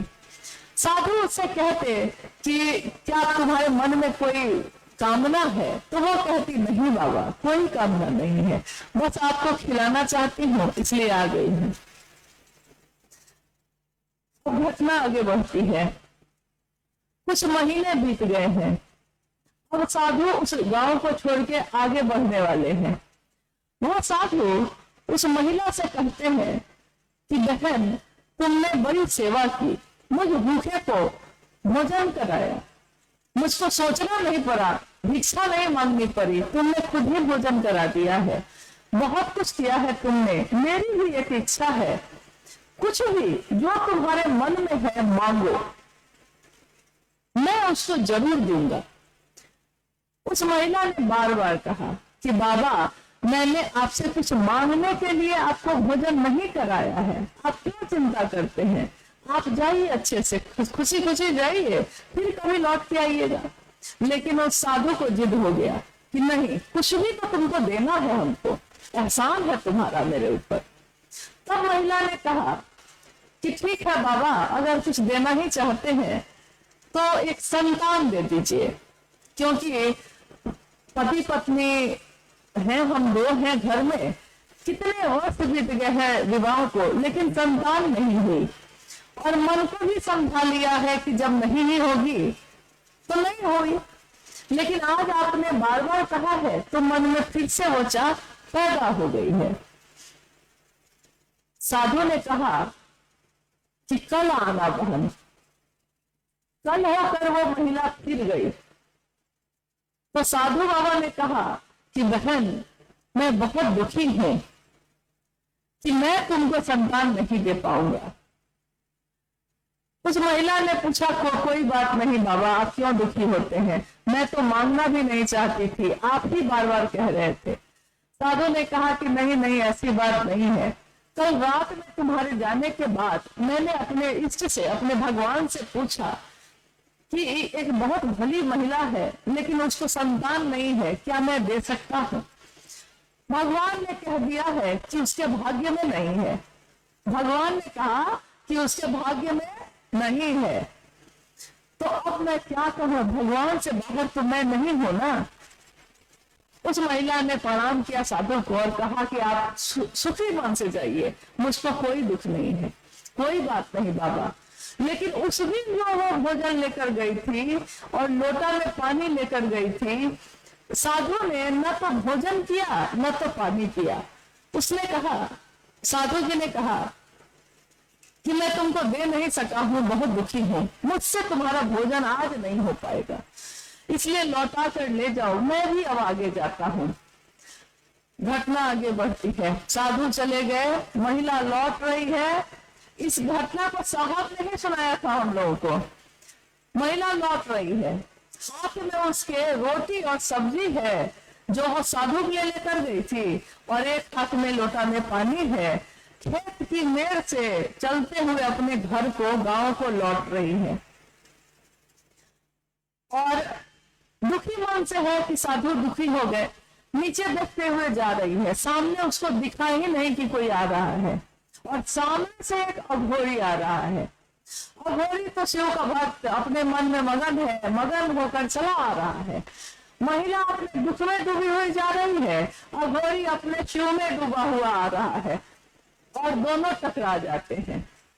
मेड़ तो पतली होती है खेत की, दोनों टकरा जाते हैं। हाथ की रोटी और सब्जी फेंका जाती है, लोटा भी एक तरफ गिर जाता है, आधा पानी नीचे गिर जाता है, आधा लोटा में है। वो घबरा जाती है और घोड़ी से माफी मांगने लगती है, बोलती है बाबा माफ कर दीजिए, मैं अपने दुख में डूबी जा रही थी। और घोड़ी उसकी बात को सुनता भी नहीं है, उसकी नजर जाती है रोटी पे। वो खुश होकर कहता है, आहा रोटी है, लाओ लाओ, मैं बहुत दिनों से भूखा हूँ, खा लेता हूँ। रोटी सब्जी खाता है, लोटा को सीधा करता है, पानी भी पी के तृप्त होता है, और उस महिला ने कुछ नहीं कहा है उसको। और साधु तो जा चुके हैं, अघोरी टकरा चुका है, और भोजन करके वो कहता है कि जाओ बहन, तुमने मुझको 4 रोटी खिलाई है, इसलिए तुमको 4 संतान की तुम मां बनोगी। कहानी इतनी ही नहीं है, कहानी इसी पे खत्म नहीं होती है, इस साहब की बताई हुई कहानी है, कहानी इतने पे खत्म नहीं होती है। अघोरी चला जाता है, महिला स्तब्ध होकर खड़ी हो जाती है। उसको लगता है कि अभी अभी तो साधु ने कहा है कि मेरे भाग्य में नहीं है, तो जो मेरे भाग्य में नहीं है, ये अघोरी ये क्या बोल के चला गया कि मैं 4 संतान की मां बनूंगी, कैसे चला गया। वो घर को लौट जाती है। समय आगे बढ़ता है, कुछ वर्ष बीत जाते हैं। वही साधु जो एक बार गांव के बाहर आके रुके थे, फिर से आते हैं, गांव के बाहर रुके हैं। उस गांव के लोग उनसे फिर से मिलने जाते हैं। उन गांव के लोगों के साथ वो महिला भी जाती है। साधु देखते हैं महिला को तो पहचान जाते हैं, अरे बहन तुमने ही तो मुझको भोजन कराया था, तुम कैसी है। और कहते कहते उनकी नजर जाती है, उस महिला ने अपने 4 बच्चों को ऐसे समेट के वो खड़ी है। तो साधु कहता है ये बच्चे कौन है। वो माँ, वो महिला कहती है कि जी मेरे बच्चे हैं। साधु कहता है ये कैसे हो सकता है। महिला कहती है, घटना बताती है कि ऐसे ऐसे हुआ था बाबा। साधु दुख में डूब जाते हैं।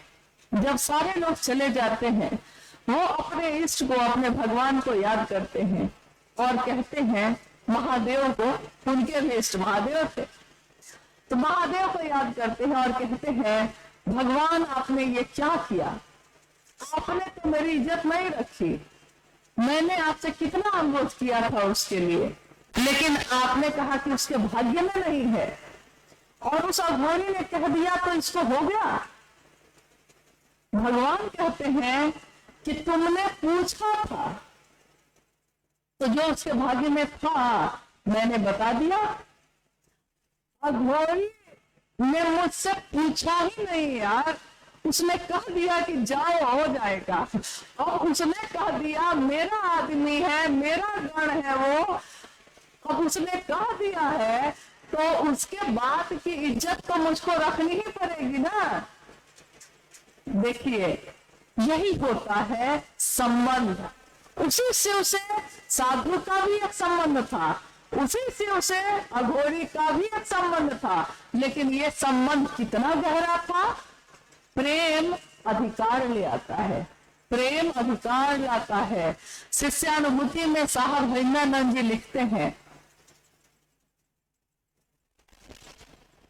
कि जगत के लोग, इस संसार के लोग अगर शिव को अपना शिष्य भाव देंगे, अर्पित करेंगे, तो जगत के गुरु शिव को समस्त मानव जाति के अभ्युदय का भार लेना ही पड़ेगा।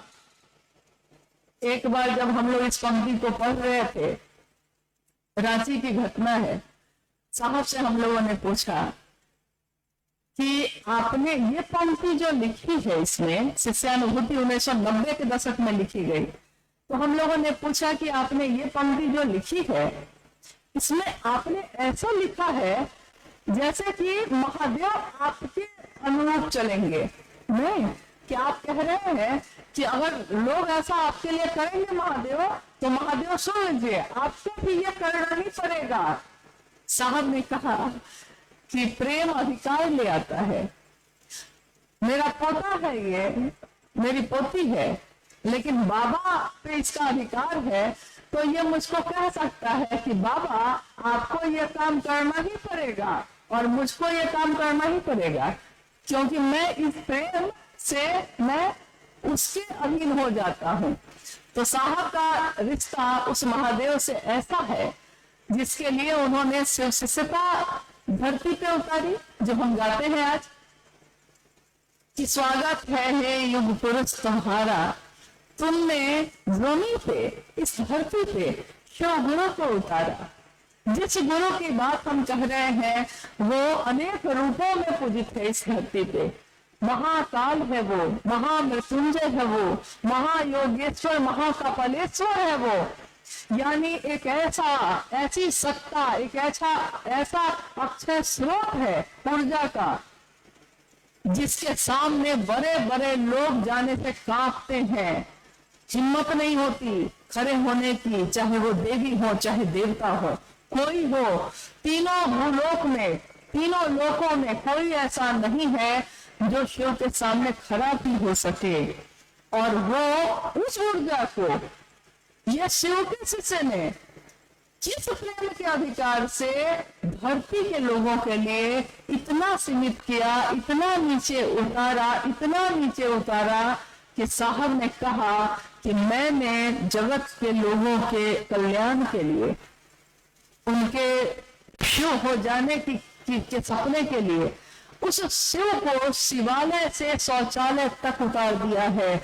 आज तक ऐसा नहीं हुआ, शिवालय में ही शिव रहे, धरती पे नहीं उतरे दूसरी जगहों पे। शौचालय में तो कोई सोच भी नहीं सकता है, क्योंकि उसका नाम लेके तो लोग सोचते हैं ये तो पाप हो गया। लेकिन शिव से हरिंद्रानंद जी ने वो भी किया, लोगों की चेतना तक वो शिव उतर सके। वही शिव, जगत का गुरु शिव, गुरु के रूप में हमको आपको अपने तरफ आकर्षित करते हैं, आवेशित करते हैं, और धीरे धीरे हमारे मन में अपने ज्ञान को भर के ऐसा स्तर बनाते हैं, ऐसी श्रेणी बनाते हैं कि हम सीधे जगत गुरु शिव से जुड़ सकते हैं। ये आज तक के इतिहास में कभी नहीं हुआ, किसी की हिम्मत नहीं हुई। आपने कभी सुना है, अपने पूर्वजों से भी कभी सुना होगा, या अपने घर के बड़े बुजुर्गों से, किसी ज्ञानी से, किसी विद्वान से सुना है ऐसा कभी कि महामंत्र है ये नमः शिवाय, प्राण मंत्र है शिव का, इस प्राण मंत्र को भी खंडित करने का साहस उनके पास रहा है। ये खंडित कौन कर सकता है? आज तक तो किसी ने नहीं किया। उन्होंने कहा 5 बार भी नमस्कार कर सकते हो तो करना, 11 बार भी कर सकते हो तो करो, सांस पे भी कर सकते हो तो करो। यानी जगत के लोग शिव से जुड़ सके, शिव के पास जा सके, उसके लिए उन्होंने शिव को इतना नीचे उतारा। हम शिव को छूते हैं, हम शिव को महसूस करते हैं, हम शिव की शिष्यता में चलते हैं। हम अपने साहब दीदी को कितना महसूस करते हैं? बोलिए, कहीं भी बैठे हुए क्या वो हमारी याद से जाते हैं? कोई याद से चला जाए तब ना उसको बैठ के याद करे। कोई जो पल प्रतिपल शिव के साथ हमारे दिलों में रहते ही हैं, उनको अलग से कब याद करें? वो भूले ही नहीं तो याद कब करें? तो शिव की शिष्यता में मां नीलम आनंद और साहब हरिनानंद जी का स्थान हमेशा सदैव उस आसमां की तरफ है जहां हम सब शिव के शिष्य एक तरह से रहते हैं। आपने देखा है कि आसमान में तारे अलग अलग होते हैं, हर तारे में रोशनी अलग अलग निकलती है, लेकिन वो रहता एक ही आकाश में है। हम भी गुरु भाई गुरु बहन है। हम लोग शिव शिष्यों का एक विशाल परिवार साहब दीदी ने बनाया और गुरु भाई गुरु बहनों को कहा कि तुम अगर मुझसे मिले हो तब भी, नहीं मिले हो तब भी, अगर कहीं भी, यहाँ तक उन्होंने कहा कि राजस्थान के मरुस्थल में भी किसी ने अगर शिव को अभी भी अपना गुरु बनाया है, वो मुझसे मिले या ना मिले, शायद इस जन्म में मिल भी पाएगा कि नहीं मिल पाएगा, लेकिन तब भी उसने शिव को अपना माना है तो मेरे कलेजे का टुकड़ा है। किससे ज्यादा साहब और कितना नजदीक हमको आपको लेके आ सकते हैं? उनके कलेजे के टुकड़े हैं हम लोग। और कलेजे के टुकड़े की बात जब होती है तो आदमी उसको कितना संभाल के रखता है, हर कष्ट से बचाता है ना। हम सबको भी तो अपने लौकिक जीवन के कष्टों से वो बचाते हैं ताकि हम महादेव का काम कर सके। एक बार साहब ने कहा कि आप क्या सोचते हैं कि मैं आप लोगों को बहुत मानता हूँ। जैसे अगर कोई बीमार हो जाए, किसी को सर्दी खांसी हो जाए तो उसके लिए दवा मंगाने लगते थे साहब तुरंत। तो सब समझते थे साहब मुझको ज्यादा मानते हैं। हर व्यक्ति यही कहता था, साहब मैं अगर बीमार हो जाऊं तो बेचैन हो जाते हैं।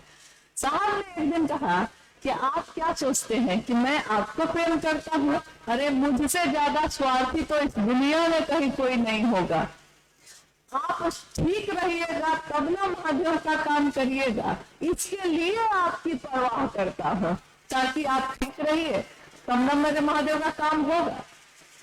और कितनी परवाह करता हो तो गुरु भाई गुरु बहन चप्पल खोलकर आते हैं, बैठे हुए हैं, साहब से मिल रहे हैं, बारिश होने लगती है बाहर।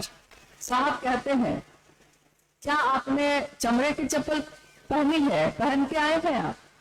गुरु भाई में से कोई कहता है जी ना हवाई चप्पल है, कोई कहता है प्लास्टिक का है, कोई कहता है चमड़ा का है। साहब कहते हैं जाओ जाओ उठा के हटा लो, खराब हो जाएगा। मुझको अक्सर लगता हमेशा कि ये कैसी बात साहब कह रहे हैं। कितनी परवाह, इतनी परवाह तो कोई अपना जन्म दिया हुआ भी नहीं करता, जो मेरी चप्पल की भी परवाह करता हो, मेरे भोजन की भी करता हो, मेरे जीवन की भी करता हो। इतनी परवाह तो किसी ने आज तक की ही नहीं है जितनी उन्होंने हम सब की। शिव की ऊर्जा से, शिव के भाव से संजात, ये तीनों सूत्रों पे हम लोग अभी बात कर रहे थे, क्योंकि ये शिव गुरु महोत्सव भी, इसका आयोजन भी मात्र इसी उद्देश्य के लिए किया जाता है कि हम मनसा वाचा करुणा, हम स्वयं भी शिव के शिष्य बने और दुनिया के लोगों को भी प्रेरित कर सके कि वो भी शिव की तरफ चल सके। एकमात्र यही कामना होती है किसी भी शिव के शिष्य की, या वो अकेले में किसी से बात करता हो तब भी, लाखों की भीड़ में बात करता हो तब भी, उसकी कामना नहीं बदलती। उसकी कामना यही होती है कि मेरे गुरु शिव की दया बनी रहे, सब शिव शिष्टता में चलते रहे। शिव की ऊर्जा जो आज कण कण में उतरी हुई है सुशिष्टा के रूप में, उस ऊर्जा से मिलने का विज्ञान है तीनों सूत्र। मन ही मन शिव को पुकारने का, हे शिव आप मेरे गुरु हैं, मैं आपका शिष्य हूँ, मुझ शिष्य पर दया करिए। ये मेरे मन को शिव के तरफ आवेशित करता है। बार बार इसकी आवृत्ति मेरे मन में शिव का भाव बढ़ाती चली जाती है। साहब कहते हैं कि विचार में प्रवेश होता है, ये विचार दिमाग में पैदा होता है मन में, लेकिन ये विचार बार बार अगर घूमता रहा तो ये विचार एक दिन हृदय में प्रवेश करता है, दिल में प्रवेश करता है, और दिल में प्रवेश करता है तो हम उसको कहते हैं भाव है। ये भाव भी जब गहरे होते हैं, गहरे होते चले जाते हैं, और ये तब होता है जब हम शिव की बात करते हैं, खूब बात करते हैं, करते ही रहते हैं। जैसे अंदर से कोई बोलता हो, कहते हैं ना कि कोई कहता है कि अरे मैं कहाँ बोलता हूँ, पता नहीं मेरे अंदर से कौन बोलता है, क्योंकि मुझको भी नहीं पता है, किसी जिज्ञासा का उत्तर हम लोगों को पता नहीं होता, लेकिन लगता है जैसे कोई बोल रहा है, और सामने वाले संतुष्ट भी हो जाते हैं। बाद में लगता है कि ये इसकी व्याख्या, इसका उत्तर तो कहीं पढ़ा ही नहीं था हम लोगों ने, हमारे जैसे आदमी को ये उत्तर आया कैसे, हम बोल कैसे पाए, कहाँ से आती है ये बातें, कहाँ से आता है ये उत्तर, दिल से ही तो उतरता है। और दिल में अगर शिव का निवास हो जाए, दिल में अगर शिव का घर हो जाए, तब क्या होता है वो तो आप हम देख ही रहे हैं कि दिल मंदिर बन जाता है अगर शिव उसमें रहते हैं। तीसरे सूत्र में हम नमः शिवाय से प्रणाम करते हैं, महादेव को प्रणाम, शिव का प्राण मंत्र, शिव का शरणाक्षर मंत्र है ये नमः शिवाय, 5 अक्षरों का मंत्र। लेकिन साहब ने कहा कि मंत्र को पकड़ के मत रह जाना भाई, प्रणाम करना जरूरी है, उसके लिए इसका सहारा ले सकते हो। प्रणाम भी तो हमारा मन ही करता है किसी को प्रणाम करना। एक दिन मैंने उनसे पूछा कि आपने जब शिव को गुरु बनाया तब तो तीनों सूत्र नहीं थे, तो आप कहते हैं कि शिव के शिष्यों के लिए तीनों सूत्र जरूरी है ताकि उसका मन शिव की तरफ आवेशित हो, लेकिन आपने जब शिव को गुरु बनाया तो तीनों सूत्र नहीं थे, आपका मन आवेशित हुआ, इतना हुआ जितना तो आज तक किसी का नहीं हुआ बिना तीनों सूत्र के। ये हुआ कैसे? साहब ने कहा कि तीनों सूत्र करके भी वही बनोगे, और अगर शिव का भाव दिल में जगे तो जरा ध्यान हो जाता है। शिव का भाव दिल में जग जाए तो शिव का ध्यान हो जाता है, यानी शिव की दया के आश्रम में हम खड़े हो जाते हैं। किसी को तीनों सूत्र नहीं पता हो तब भी वो करेगा वही, शिव की दया में खड़ा हो जाएगा आके, और शिव का भाव भर गया है मन में तो बोलेगा वही, चाहे उसको दूसरा सूत्र मालूम हो या नहीं हो, यानी शिव की चर्चा करेगा, शिव की बात करेगा। और कोई भी अपने गुरु को तो प्रणाम करेगा ही ना, तो तीनों सूत्र हो तब भी करेगा। अगर कोई कहता है तब, या अगर किसी ने नहीं बताया है तब भी, अगर शिव को उसने अपना बनाया है तो उसके लक्षण बताएंगे कि यही तीनों सूत्र ही वो कर भी रहा है, चाहे उसने जाना हो या नहीं जाना हो। समय चूंकि अभी काफी जा रहा है तो आइए हम लोग कुछ जिज्ञासाओं पे बात कर लेते हैं। अभी मैंने कहा है कि हम लोग को बहुत बार उत्तर आता भी नहीं है, और साहब ने कहा कि गुरु का मंच है ये, इस पे शिव गुरु की बात होती है, लेकिन ये मत सोचिएगा कि कोई विद्वान आया है, कोई बहुत वरिष्ठ आया है, या कोई साहब के परिवार के कारण आ गया है, ऐसा नहीं है। जिसने भी शिव की बात की है, जो भी शिव के रास्ते पे चला है, साहब हरिंद्रानंद जी ने शिव के शिष्य के रूप में उसकी पूरी मदद की है। बशर्ते दीदी नीलम आनंद जी की आवाज को याद करिए। गुरु कार्य में हम अगर बेईमानी ना करें तो साहब और दीदी की पूरी मदद मिलती है, कोई आपको रोक नहीं सकता। आपके रास्ते प्रशस्त होते चले जाते हैं, आप बढ़ते चले जाते हैं। आइए हम लोग कुछ जिज्ञासाओं पे बात कर लेते हैं।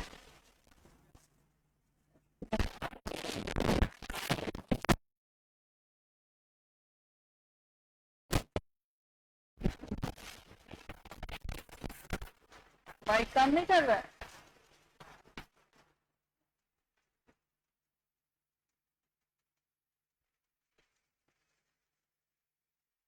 आप बोल दीजिए, हम बता देते हैं।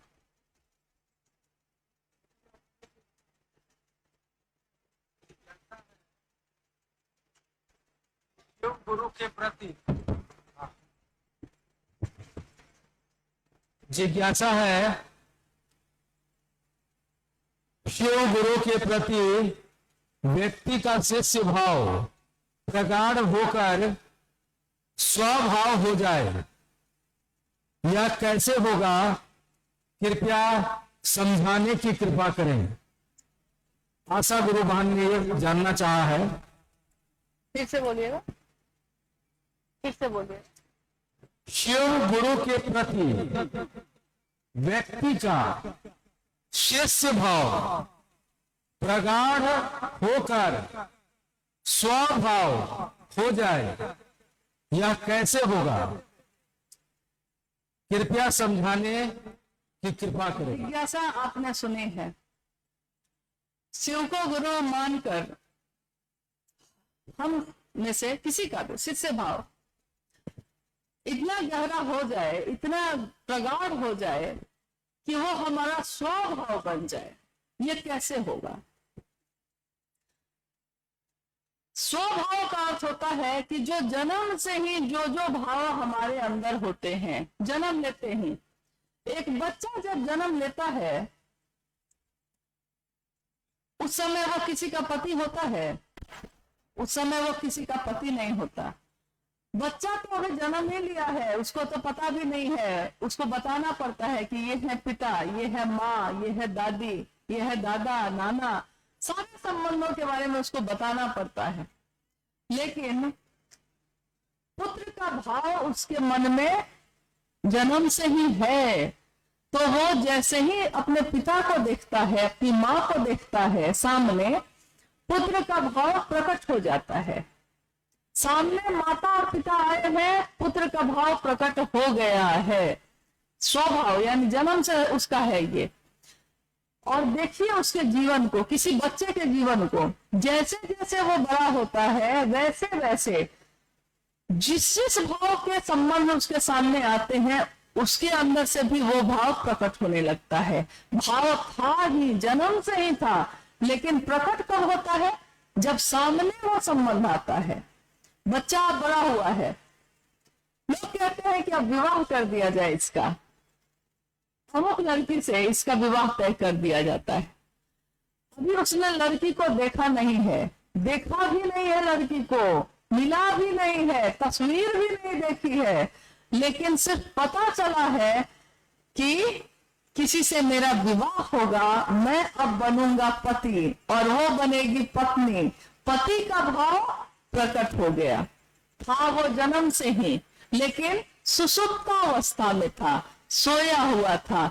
जैसे ही पत्नी का भाव आया सामने, पति का भाव प्रकट हो गया। ऐसा ही स्त्री है तो स्त्री के साथ, बेटी है, जैसे ही पति का भाव सामने आया, पत्नी का भाव प्रकट हो गया। और बड़ी होती है जीवन में, और बहुत सारे संबंध आते हैं। जैसे जैसे संबंध आते हैं वैसे वैसे सास ससुर है तो पुत्र वधू का भाव प्रकट हो गया। मतलब जैसा जैसा भाव आ रहा है आपके जीवन में, आता ही चला जा रहा है और आपके अंदर से वो भाव प्रकट होता जा रहा है, लेकिन आपने कभी इस पर ध्यान नहीं दिया है, क्योंकि ये इतने सामान्य ढंग से होता है, इतने सहज ढंग से होता है कि हम लोग को पता ही नहीं चलता, कि हम कभी इसमें सोचते ही नहीं कि ये मेरे अंदर कहाँ छुपा हुआ था ये भाव। और फिर बड़ा होता है, सूचना आती है कि तुम पिता बनने वाले हो, तुम माँ बनने वाली हो, अभी तो बच्चे का चेहरा देखा भी नहीं है, सिर्फ सूचना आई है। लेकिन सूचना आई है, दिमाग सुना है इस बात को, दिल में प्रवेश किया है तुरंत, और माता और पिता का भाव प्रकट हो गया तुरंत। देखिए कितनी तेजी से ये काम हुआ है, तुरंत प्रकट हुआ है। ये माँ बाप का भाव जो मेरे अंदर था, ये कहाँ था? मेरे जन्म से ही था, जन्म जो स्वभाव है ये, लेकिन सामने अगर वो नहीं आता तो ये भाव प्रकट नहीं होता। आया, भाव प्रकट हुआ। साहब ने एक दिन कहा है कि शो मेरे गुरु हैं, तुम्हारे भी हो सकते हैं, तुम्हारे अपने हो सकते हैं, अपने गुरु हो सकते हैं। ये विचार मेरे मन के अंदर घुसता है, मेरे मन में ये विचार प्रवेश करता है, और जैसे ही ये विचार प्रवेश करता है, अगर ये विचार प्रवेश कर गया है अपना समझने का, तो वो दिमाग में रुकता नहीं है, वो तुरंत दिल में प्रवेश करता है, तुरंत, इतना दिन नहीं लगाता है, वो तुरंत प्रवेश करता है और दिल में प्रवेश करता है। यानी कि मेरा है वो, मेरा गुरु, मेरे महादेव, मैं और मेरा महादेव। दुनिया एक तरफ हो भी जाएगी तो क्या होगा, मेरे महादेव तो मेरे साथ रहेंगे ना, ये बल। वैसे ही शिष्य भाव, जो जिसके बारे में अभी सुना आपने कि प्रगाढ़ होकर स्वभाव बन जाए, इतनी लंबी प्रक्रिया भी नहीं चल पाती। विचार दिल में प्रवेश करता है तुरंत, और भाव भी प्रकट होते हैं तुरंत।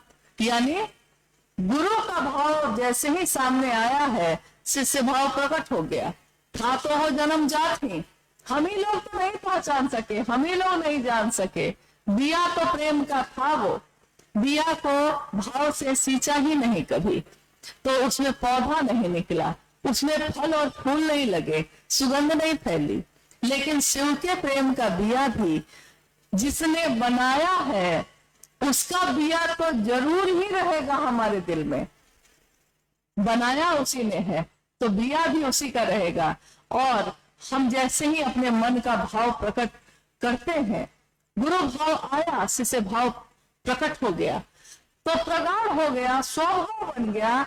अभी अभी मैंने कहा कि जिसका ये स्वभाव बन जाएगा, वो यही तो करेगा, अपने महादेव से दया मांगेगा, हे सरकार, हे मेरे महादेव, मुझ पे दया कर दीजिए, हमको कुछ आता होता नहीं है, आप मेरे अपने हैं, बस इतना पता है, बस मुझ पे दया कर दीजिए।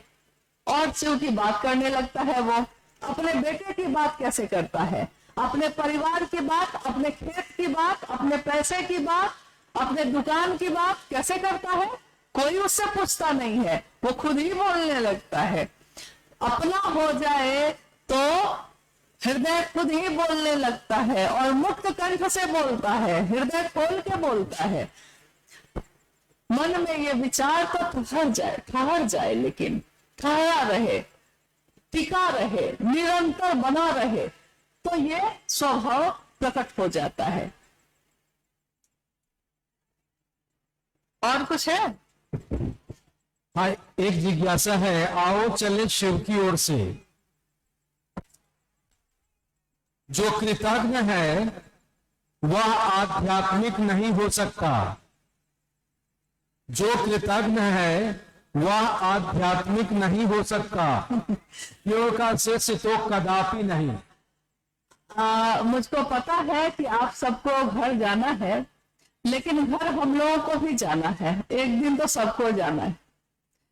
इसलिए कम से कम थोड़ी देर के लिए थोड़ा स्थिर बैठिए, और कुछ क्षण के बाद, कुछ मिनट के बाद तो ऐसे भी विदा लेने की घड़ी आ ही जाएगी, और जाना है ही। अभी आपने सुना कि जो कृतज्ञ होता है वो शिष्य हो ही नहीं सकता, यही ना? कृतज्ञ हो सकता है, वो शिव शिष्य नहीं हो सकता। मुझको याद आया, और आज रानी पत्रा की इस धरती पे हम लोग गुरु भाई गुरु बहन है ना, हम लोग एक दूसरे से जिज्ञासा तो कर सकते हैं कि नहीं? आप कर सकते हैं, हमको भी करना चाहिए। एक बात का आश्चर्य मुझको लगातार हो रहा है, मतलब जब से, कितने सालों से, साहब से भी मैंने ये बात कही थी। एक बात का आश्चर्य मुझको लगातार हुआ। किस बात का? कि जब भी जगत में हम महादेव का काम करने चलते हैं, कृतज्ञता पे बात हुई थी अभी, जो कृतज्ञ होगा वो शिष्य हो ही नहीं सकता। और कृतज्ञ का अर्थ होता है एहसान फरामोश, नमक खा के नमक हरामी करना। कृतज्ञ ने कहा, सामान्य भाषा में बोलचाल में हम लोग कहते हैं, देखो नमक खाया था मेरा और मेरा नमक भी भूल गया, नहीं कहते हैं। शिव की शिष्यता हम लोगों ने पाई है साहब हरिंद्रानंद जी से। मां नीलमानंद जी ने उसका पोषण किया, पल्लवित पुष्पित किया। उन दोनों के अगाध प्रेम से शिव शिष्यता की ये बगिया आज महक रही है, सुगंधित है। हम अगर कृतज्ञ होंगे, यानी कृतज्ञ का अर्थ होता है एहसान मानना। आपका बड़ा एहसान है मुझ पे, आपने मेरी उस समय मदद की, आपने मेरा उस समय साथ दिया जब किसी ने नहीं दिया। तो हम कहते हैं कि मेरा मन एहसान मानता है, आपका एहसान मानते हैं आपके, झेलेंगे सब सजाएं। हम एहसान मानते हैं क्योंकि शिव की शिष्यता का दान दिया उन्होंने हमारे आपके जैसे लोगों को, जिसको कुछ भी नहीं आता था, पात्र भी नहीं था, उनके पास बैठने को तैयार नहीं था, लेकिन वो खुद हम लोगों के पास गांव गांव आकर बैठकर इस बात को समझाते रहे, बताते रहे, दिल में उतारते रहे। और बदले में उन्होंने हमसे आपसे कुछ नहीं चाहा, कुछ भी नहीं चाहा। उन्होंने हम सभी शिव शिष्यों को एक ही पहचान देने की कोशिश की। वो पहचान क्या है? वो पहचान है कि हम कहीं से गुजरे तो दुनिया के लोग देखकर हमको कहे कि शिव के शिष्य जा रहे हैं, शिव का चेला है वो, शिव का शिष्य है वो जो जा रहा है, देखो उसको। उदाहरण पेश करें हम अपने आचरण से, अपनी बोली से, अपने मन से, कि कोई हम लोग को देखे ना तो उसको महादेव के सिवा कुछ याद नहीं आए, देख के कह दे। ऐसा होता है महादेव का चेला। लेकिन दुख की बात यह है, आश्चर्य की बात यह है कि ये बगिया जो साहब ने बनाई और इस परिवार के असंख्य सदस्य आज हैं, अगर मेरे साथ चलने लगे तो कोई कहता है कि बरखा जी का आदमी हो गया, उनके साथ चलने लगे तो कहता है उनका आदमी हो गया। अरे भाई, मुझको आश्चर्य और जिज्ञासा दोनों है इस बात की कि अरे साहब हरिंद्रानंद जी ने जिसके ऊपर शिव शिष्य का ठप्पा लगा दिया, वो किसी और का आदमी कैसे हो सकता है? चाहे वो किसी के साथ रहेगा तब भी वो रहेगा महादेव का ही, और महादेव का जो होगा वो सबके साथ दिखेगा, सबके साथ चलेगा, सबके लिए स्वागत करेगा, सबके लिए पानी लेके खड़ा रहेगा। उसको कोई फर्क नहीं पड़ता कि आप कौन हैं, अपने हैं, पराए हैं, कौन है, वो सबके लिए रहेगा। तो साहब ने जो हम लोगों को पहचान दी है, उससे बड़ी पहचान किसी की नहीं हो सकती। और क्योंकि हम शिव के शिष्य हैं तो हम एक दूसरे के साथ ही तो दिखेंगे।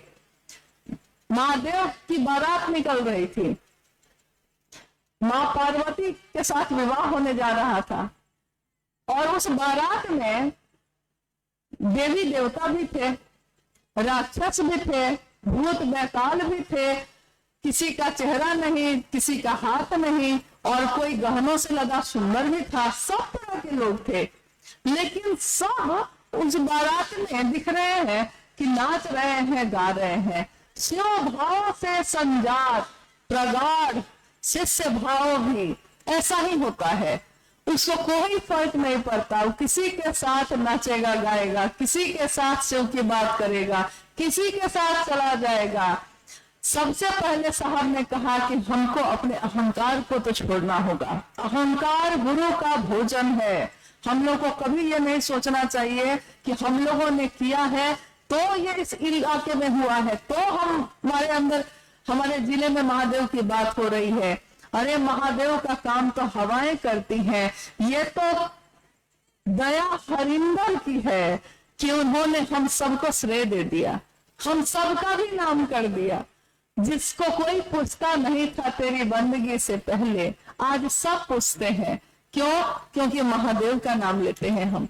लेकिन महादेव का नाम तो पहले भी लिया था हमने। कहाँ पूछते थे लोग?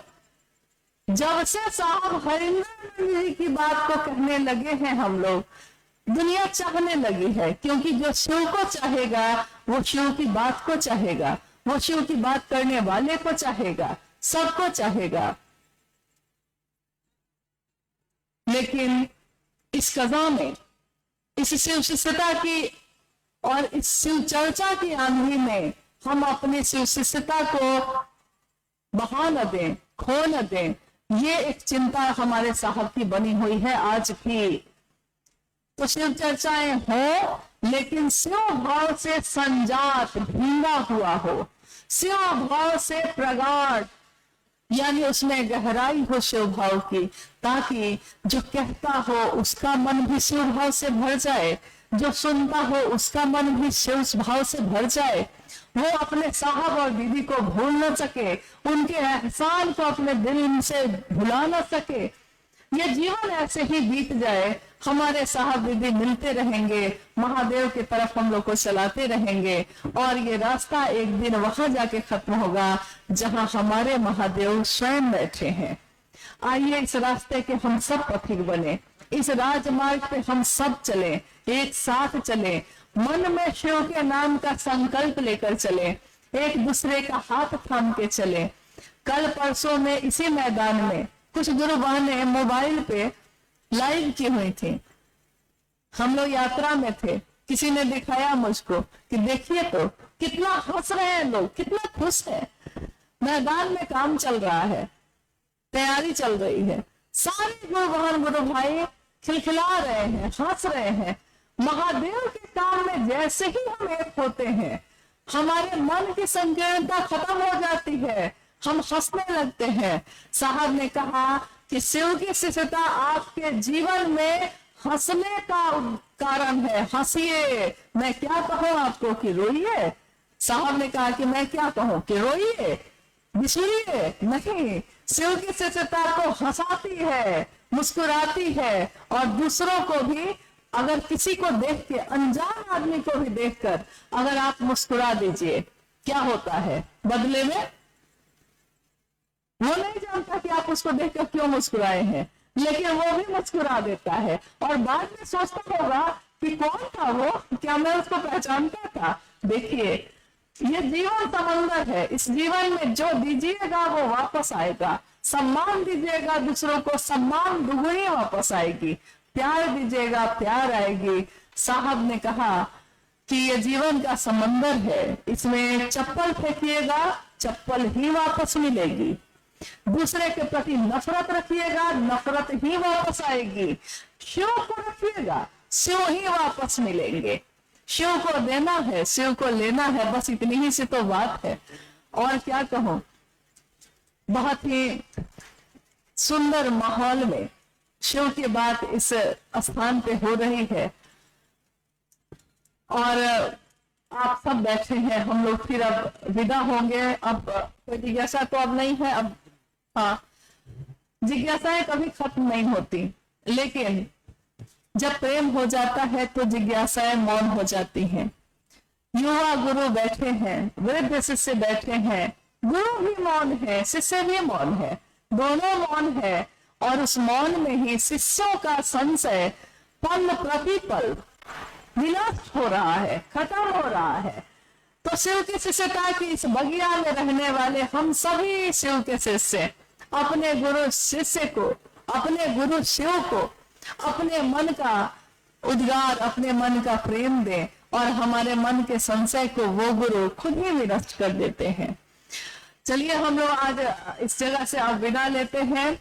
महादेव की दया बनी रहे, हमारे साहब और दीदी का ये साहब का बोला हुआ अनाधिकार आशीर्वाद, जबकि अधिकार था उनको, अधिकार है उनको, लेकिन तब भी उन्होंने उनका बड़प्पन देखिए कि वो कहते हैं अनाधिकार। अनाधिकार आशीर्वाद ये बना रहे सभी शिव शिष्यों के लिए कि शिव मेरे सचमुच में गुरु हो जाए, हम सब शिव के शिष्यों का काम कर सके। आप सभी के चरणों में जो मंच के सामने हमारी बहनें बैठी हैं, आप कृपया बैठ जाएं, आप कृपया बैठें, कुछ देर अभी भजन चल